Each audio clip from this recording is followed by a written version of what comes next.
बिस्मिल्लाहिर्रहमानिर्रहीम अस्सलामु अलैकुम डियर स्टूडेंट्स। आज हम अपना फिजिक्स का टॉपिक स्टार्ट करने जा रहे हैं 15.4 Lenz's law and direction of induced EMF. पिछले लेक्चर में हमने फ्रोडेस लॉ के जरिए से इंड्यूस्ड ईएमएफ जो है उसकी इक्वेशन को निकाला था, डिराइव किया था, जो कि हमारे पास क्या थी, equal to -n flux over delta T.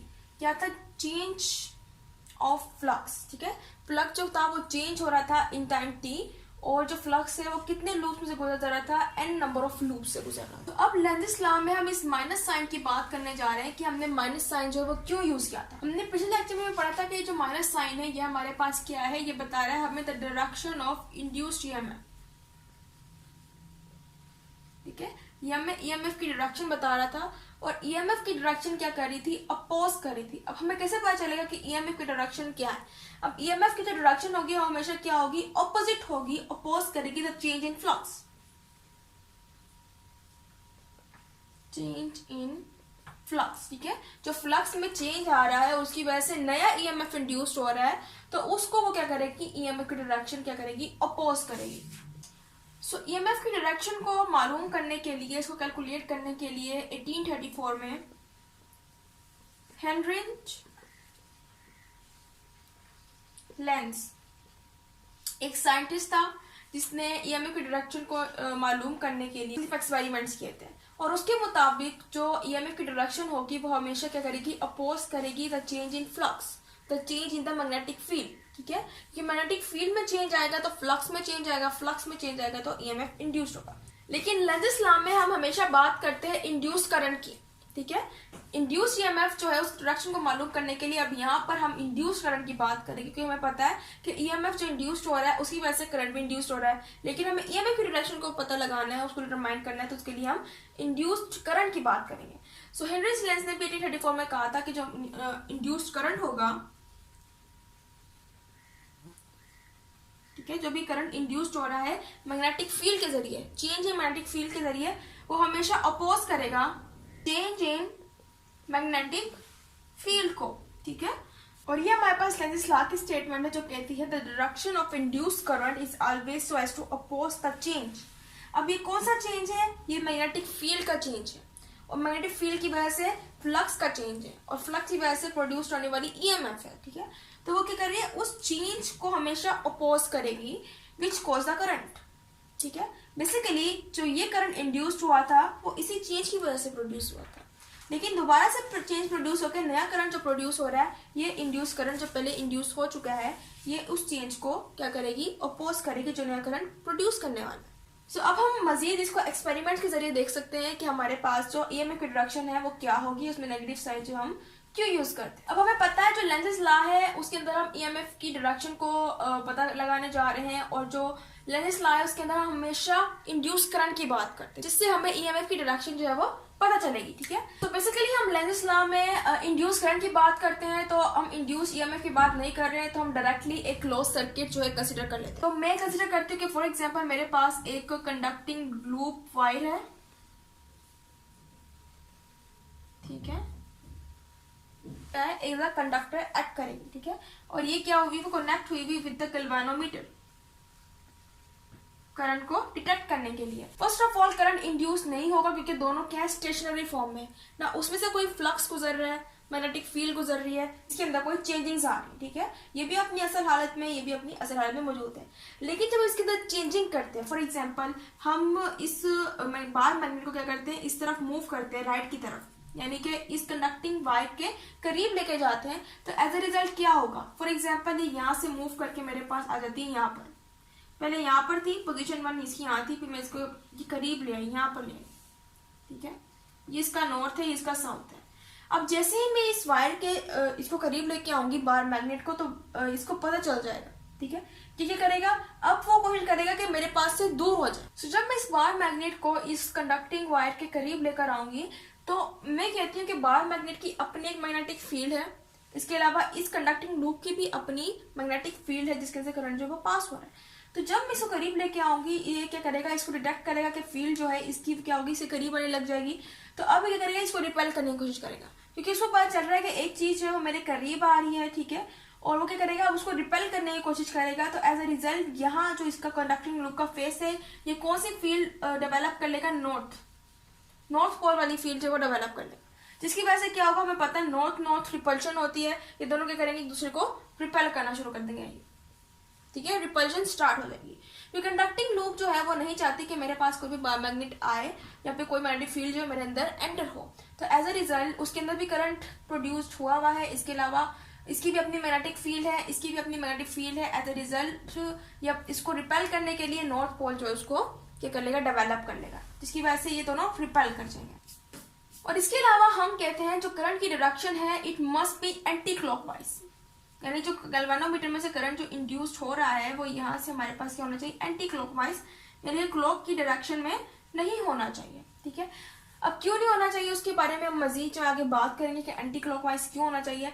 अभी फिलहाल हमने बात की कि जब हम इसको पुश करेंगे, करीब लेकर आएंगे, तो हमारे पास जो कंडक्टिंग लूप है वो देगा कि हमारे पास करीब आ रहा है, तो रिपल्शन स्टार्ट होगी। ये बात कर ली हमने फर्स्ट केस की। दूसरा केस हमारे पास क्या है, सेकेंड केस की बात करते हैं कि जब हम इसको पुल करेंगे, इसको थर्ड पोजीशन पर ले आते हैं, उसको हम पुल कर रहे हैं। फॉर एग्जाम्पल मैं इसको यहाँ से यहाँ पर ले आई हूँ, पुल करके दूर ले गई हूँ। अब इसको पता चल जाएगा, अब ये देख रहा है जी ये पहले मेरे पास करीब आ रहा था तो मैंने इसको रिपेल तो कर दिया, लेकिन अब तो वो दूर जा रहा है। अब वो नहीं चाहता कि वो दूर भी जाए, ना वो चाहता है करीब आए, ना वो चाहता है दूर जाए। तो क्या करेगा, अब उसको अट्रैक्ट करने के लिए इस फील्ड यहाँ पर साउथ पोल की फील्ड जो है वो डेवलप करे, जिसकी वजह से क्या होगी, अट्रैक्शन होगी, ठीक है, नॉर्थ एंड साउथ की अट्रैक्शन होगी, ठीक है।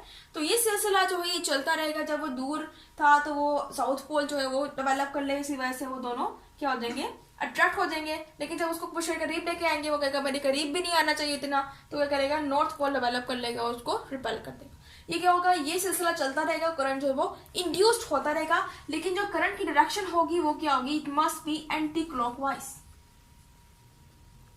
ठीक है।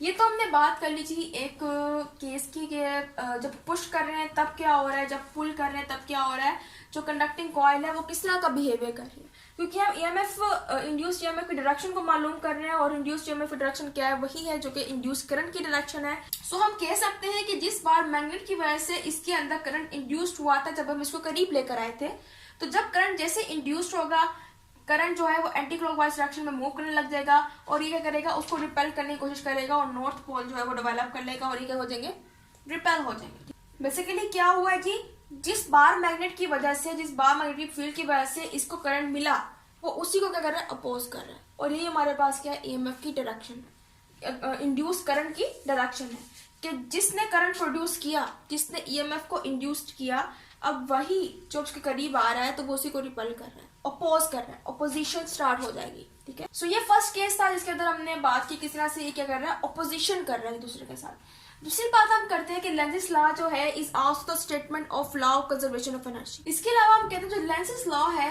He is also the statement of law of conservation of energy, यानी इनमें सिमिलैरिटी मौजूद है। किस तरह से, वो भी हम एक एक्सपेरिमेंट के जरिए से पता लगाते हैं, जिससे हमें ईएमएफ की डायरेक्शन जो है वो पता चलेगी। इसके लिए हम दोबारा से दो रेल जो है वो कंसीडर कर लेते हैं। इनके ऊपर हमारे पास एक रोड जो है वो क्या कर रहा है, मूव कर रहा है, ठीक है।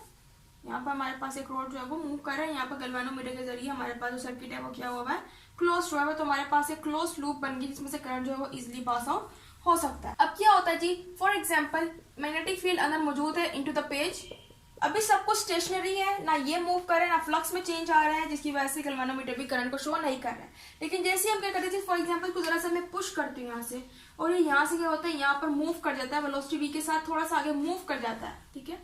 अब क्या होगा जी, जैसे वेलोसिटी v के साथ इधर मूव करेगा, फ्लक्स चेंज होगा, फ्लक्स चेंज होगा, करंट जो है वो इंड्यूस्ड हो जाएगा।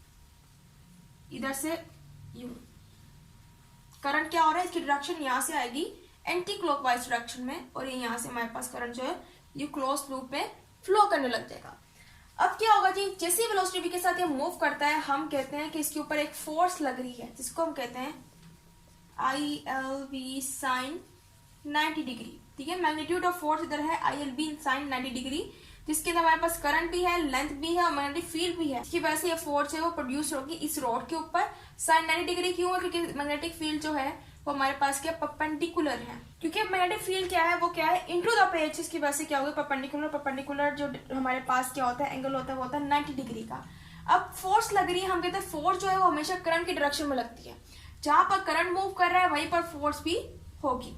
अब चूंकि यहाँ पर फील्ड जो है वो हमारे पास मैग्नेटिक फील्ड है, तो इधर फोर्स रहेगी वो भी क्या होगी, मैग्नेटिक फोर्स होगी। और हमेशा फोर्स की direction in the direction of current होती है, जिस डायरेक्शन में करंट मूव कर रहा है उस डायरेक्शन में फोर्स भी। अब क्या हुआ जी, हमने तो उसको मूव करवाया था वेलोसिटी v के साथ, थोड़ी सी पुश दी थी जिसके जरिए से क्या होगा कि करंट जो है वो इंड्यूस्ड होगा। लेकिन हमारे पास ILB sin 90 डिग्री जो है एक फोर्स जो इसके ऊपर लगेगी और वो क्या होगी, in the direction of current होगी। अब क्या होगा, हम उसको तो मूव करवाए थे, लेकिन ये करेगा उसको दोबारा से उसकी असल हालत में ले जाएगा, ठीक है। इसी वजह से करंट जो है वो इंड्यूस नहीं होगा, रोड जो है वो हिलना बंद हो जाएगा। इसलिए हमें एक एक्सटर्नल फोर्स चाहिए, हैंड के जरिए, कोई एक्सटर्नल फोर्स के जरिए मैं इसको राइट की तरफ मूव करूंगी, लेकिन मैग्नेटिक फोर्स अभी भी लगेगी, लेकिन फोर्स लगेगी वो दोबारा से उधर आ जाएगा, और लेकिन फिर मैं दोबारा से एक्सटर्नल फोर्स जो है वो लगती रहेगी और जो मैग्नेटिक फोर्स भी लगती रहेगी। इससे क्या होगा, मूवमेंट जारी रहेगी, इसकी वजह से रोड मूव करता रहेगा, करंट इंड्यूस्ड होता रहेगा, ठीक है। तो बेसिकली हमने यहाँ पर एक एक्सटर्नल फोर्स लगाई है, जो हमारे पास क्या है, एक एनर्जी है, ठीक है।